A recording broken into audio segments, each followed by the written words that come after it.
Freud. Ele nasceu em 1856 e morreu em 1939. Ele foi o pai da psicanálise. E a psicanálise ela é composta de 3 processos, né?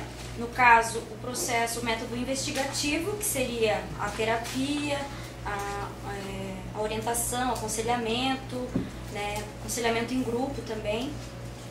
E outro processo é a interpretação, né? Ele busca interpretar os sonhos, os medos, os traumas.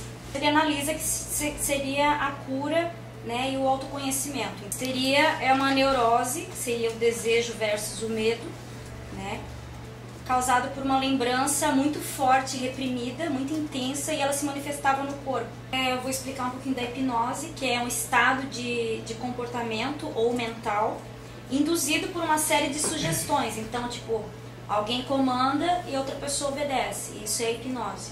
Então, o Freud ele vê que não adianta muita coisa porque as pessoas não estavam se curando. Então, ele abandona a hipnose e ele começa a tratar as pessoas através da palavra, de conversar. Ele descobre que a cura vem pela fala. Vem pela fala, sem hipnotizar. Aí nasceu a terapia. Aí, Freud descobre a sexualidade infantil, né? O que na época era um absurdo, ninguém acreditava que existia sexualidade numa criança.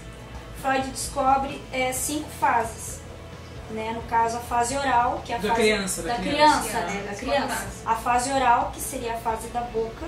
Depois vem a fase anal, do ânus. A fase fálica, que seriam os órgãos sexuais, né? A latência, que ocorre na adolescência, na puberdade. E a genital, que é a fase adulta. E dentre esse processo destaca-se o complexo de Édipo, que ocorre entre 3 a 5 anos, que é onde se forma a personalidade da criança, do indivíduo. Então, por fim, o nosso estado físico é reflexo da nossa mente, do que pensamos.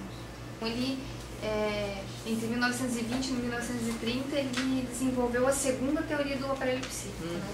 Teve a primeira, consciente, pré-consciente e consciente, e agora vem um complemento. Complemento, ele aperfeiçoou a primeira, né?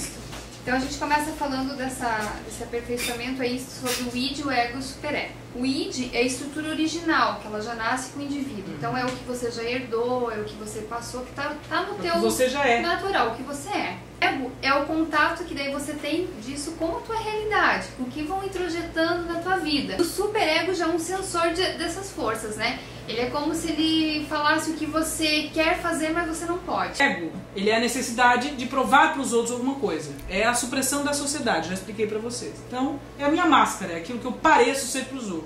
Cada vez que eu tenho um desejo e cria-se uma neurose por causa da fragmentação desse desejo, porque a minha mãe diz que eu não posso, porque a religião diz que eu não posso, porque o meu pai diz que eu não posso, porque o meu chefe diz que eu não posso, tudo bem, eu vou querer parecer bonzinho para poder parecer legal para as pessoas, mas por dentro eu continuo fragmentado, sofrendo e dividido entre desejo e repressão.